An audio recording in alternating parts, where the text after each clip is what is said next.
décommande pas, j'y vais. Auscultation, aucune rougeur, pas de mycose.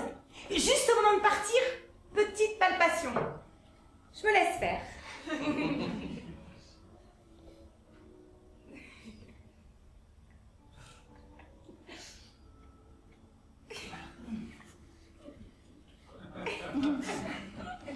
Au bout d'environ 1 minute, et Dieu sait que c'est long, hein, 1 minute à se faire tripoter les seins par une nana gentille, soit, mais un peu stressée, du coup un petit peu mal à l'aise, je lui dis « Eh, dis donc, vous me touchez beaucoup les nichons aujourd'hui, hein !» Je vais attendre, oui, parce que je sens une petite boule dans votre sein gauche, voilà. Non mais n'importe quoi, ils sont parfaits les seins. Oui. Est-ce qu'il y a déjà eu des cancers dans votre famille? Non. Oui, bon, c'est sans doute une petite boule de graisse, hein, voilà. On va quand même faire une petite mammographie, hein, pour en être sûr, pas d'inquiétude, hein, rien de presse, voilà. Bon, enfin, le plus vite sera le mieux. Mais en fait, ma ligne, enfin pas ma ligne, l'envie de venir à Paris, c'est depuis longtemps parce que j'ai commencé au Croque-Planche à Richelieu pendant toute mon adolescence. Ensuite, au collège de Richelieu, au Puy-de-la-Roche, il y avait une option théâtre, donc j'en faisais partie. Et puis arrivé à Tours, j'ai fait partie d'associations et tout ça de théâtre. Et j'arrêtais pas de dire à ma famille, mais je veux partir à Paris, je veux faire du théâtre. Et j'ai voulu assurer mes arrières, donc j'ai fait une licence banque. Donc j'étais conseillère commerciale au Crédit Agricole à Tours. Et après, je me suis dit, il faut que je parte en fait. J'ai 25 ans, il faut que je parte maintenant. Et voilà, et je suis arrivée à Paris et j'ai commencé à travailler dans un bar pour payer mes cours de théâtre. Et j'étais chez Jean-Laurent Cochet. Et puis après, en travaillant au bar, les directeurs de la pépinière m'ont remarqué, m'ont dit viens travailler à la pépinière. Et voilà comment... C'est une fabuleuse histoire en fait. C'est un petit peu un conte de fées. Je me dis c'est improbable. Si j'avais su, en allant à Paris, que 5 ans après, j'allais avoir un cancer et un spectacle, je me dis waouh, en fait c'est chouette la vie. 12 janvier 2012. Le radiologue, jeune asiatique aux très jolies mains, m'explique. On va vous faire une échographie. Et non une mammographie. On n'envoie pas des rayons pour rien, mademoiselle. Vous êtes trop jeune. Donc, échographie, il m'apporte les résultats. A priori, il n'y a rien d'inquiétant. Je respire, mais... Vous avez les seins denses. On voit pas très bien. Non, on va vous faire une petite mammographie quand même. Ah, il y a encore 10 minutes, j'étais trop jeune. C'est fou comme on vieillit vite dans un hôpital. Ah, la mammo. C'est un moment très agréable où on... t'étire et on t'aplatit le sein dans tous les sens. Je savais même pas que j'avais les seins aussi élastiques. Et tout à coup, ils sont deux dans le bureau à regarder mes clichés. Demain, mademoiselle, nous allons vous faire une biopsie pour vérifier les microcalcifications présentes dans votre sein gauche. C'est la procédure habituelle. Une biopsie, c'est l'analyse d'un prélèvement pour voir s'il y a des cellules cancéreuses. Quand? Quoi? Alors on entend des voix off, et c'est pas n'importe quelle voix off. Alors toi tu es une jeune comédienne, et d'un seul coup tu as des vedettes qui t'assistent. Comment ça se passe ça? Mais oui, en effet, il y a Jeanne Arène, Dominique Valadier, François Morel, Romane Boringer, Olivier Salada. Et en fait, ce sont des gens qui sont autour de moi que je connais bien, très bien même. Et un jour, j'ai pensé pour ma maman à Dominique Valadier, je l'ai appelée, elle m'a dit je vais lire le texte et elle a accepté. Et ensuite, je me suis dit mais ça serait fou d'avoir François Morel, Romane Boringer. Et puis ils ont tous accepté, donc voilà comment est née ma ligne. 4 février 2012, j'ai rendez-vous avec le professeur Hubert qui s'occupe des fécondations in vitro à l'hôpital de Clamart. Pour le voir, n'importe qui, mais 6 mois. Moi, grâce à mon cancer, 24 heures. Je regarde sur Google pour connaître un petit peu mieux celui qui va s'occuper de moi et de mes futurs enfants. Waouh! Trop beau! Alors là, ma cocotte, faut tout donner. Et toi, je stresse. Comment on s'habille? J'ai longuement hésité entre la fraîcheur Princesse Tam Tam ou la sophistication Chantal Thomas. Finalement, je suis partie sur un basique efficace, au bad. Dans le bureau, banco. C'est au-delà de mes espérances. Un professeur jeune, beau, pas de bague au doigt. Seulement, on n'est pas seul.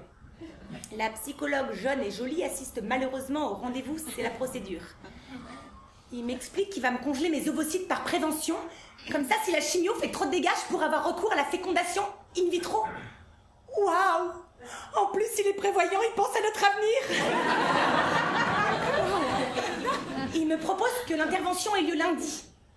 Ah non, pas lundi. Mais non, lundi, j'ai rendez-vous chez l'acupuncteur, le docteur Badaud, l'acupuncteur des acupuncteurs en costard et le pape, le meilleur acupuncteur de Paris.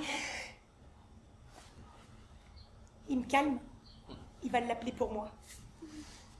La psychologue est visiblement hyper jalouse. Elle l'embrouille. Non mais n'importe quoi, hein, c'est pas toi t'occuper de ça, hein.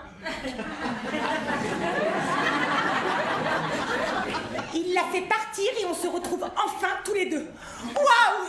Il me demande mon numéro de téléphone, mon adresse mail, mon adresse postale, ma date de naissance, mon numéro de sécu. Il se lève pour me raccompagner. Ah non! Ah non mais non, il est tout petit. Moi j'aime pas les tout petits. Ma ligne, j'ai envie de le jouer le plus longtemps possible. Il y a une tournée qui est prévue. Il y a Avignon cet été. Je retourne à Avignon au Théâtre des Béliers. Et ensuite, j'ai envie de faire de l'écran, du cinéma, de la télé. J'ai envie d'écrire un autre spectacle. J'ai envie de faire autre chose, ouais. Mais j'ai envie de faire plein de choses en tous les cas. La première fois que j'apparais publiquement chauve, c'est un dimanche au village, fête à la brocante, forcément j'ai un stand. Il y a un brin de soleil, short crâne nu. Et en partant de la maison, mon petit frère me demande si je suis vraiment sûre. Sûre de ne pas vouloir mettre ma perruque. Je suis contrariée. Je me rends compte qu'il faut aussi que mes proches s'habituent à cette nouvelle tête. Arrivé sur le stand. Wow, dis donc, ça te va bien cette coupe, Noémie? Oui, coupe, je sais pas, je suis chauve. Oh là là, mais t'as bonne mine. On dirait pas que t'es malade. Bah couillon, je sais pas ce qu'il te faut, j'ai le teint palo, les yeux creux, et si je me lève pas pour te dire bonjour, c'est que j'ai trop crevé pour bouger. Non mais heureusement qu'il m'a pas dit que j'allais m'en sortir, parce que vu son sens de l'observation, j'étais sûre d'y passer dans le quart d'heure. Je peux t'embrasser le crâne, j'ai mal cet après-midi, il paraît que ça porte chance. Non. Il fait quand même et il se barre en courant. Je vais vous prendre la pluche, mademoiselle. Mon mari passera la chercher. Je lui dirai que c'est la fille qui est chauve. Connasse! Oh là là, mais Noémie, mais quand on te voit comme ça, on a presque envie d'avoir un cancer. Ça, pour ma mère, c'est la phrase de trop. Et toi, ça va, ça a pas l'air? C'est vrai que des jumeaux à 45 ans, ça pardonne pas. Sa boîte de transport en période de crise, pas futé ça. Enfin, avec Stéphanie hier, il avait l'air gai, comme un pinson. Tu nous prends le grille-pain à 10 €? Merci, maman. Je suis fatiguée. Oh, t'es belle, ma fille. Puis t'as un beau crâne.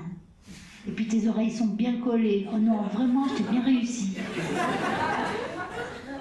C'est la première fois qu'elle me le dit. Il a fallu que je me retrouve la boule à zéro. Les gens qui viennent me voir sur le stand se sentent obligés de m'acheter mes reliques et sans négocier. Hein. Fin de matinée, je double les prix. 14h, j'ai tout vendu. 16h, je suis à la sieste. Je me réveille pleine de scotch. Ouf! Il est toujours là. Guillaume, étrangement calme et gentil, roule les mécaniques, trop content de lui. Il a retiré la tumeur et quelques ganglions de la chaîne ganglionnaire. Waouh, j'ai beaucoup de chance.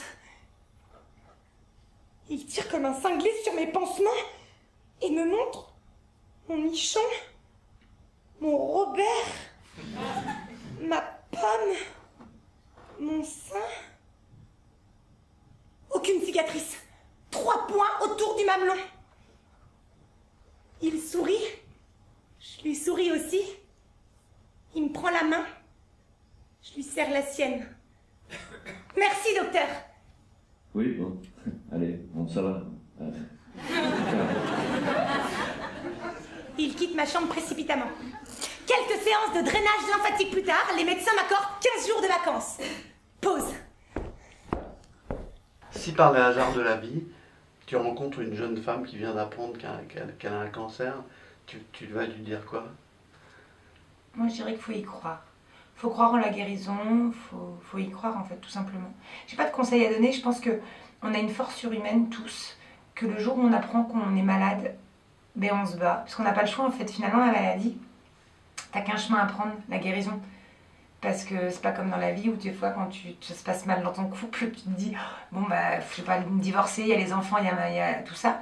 Mais finalement on a toujours le choix, sauf pour la maladie. faut se battre.